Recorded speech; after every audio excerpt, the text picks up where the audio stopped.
আপনারা যারা ফুল পাচ্ছেন একটু ফুলগুলো সবাই উপরের দিকে তুলবেন। আমরা একটু দেখি যে নতুন শিক্ষকদের পদচারণায় আজকে মুখরিত এই বীরগঞ্জ উপজেলার পরিষদ চত্বর।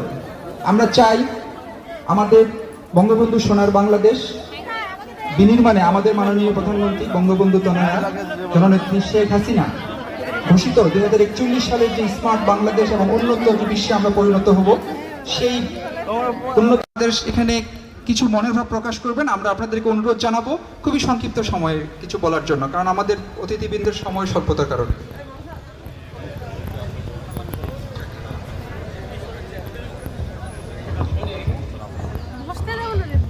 বিসমিল্লাহির রহমানির রহিম। বাংলাদেশ প্রাথমিক বিদ্যালয় সহকারী শিক্ষক সমিতি বীরগঞ্জ উপজেলা কর্তৃক আয়োজিত আজকের এই সংবর্ধনা অনুষ্ঠানে উপস্থিত আছেন বীরগঞ্জ কাহারোলের জনমানুষের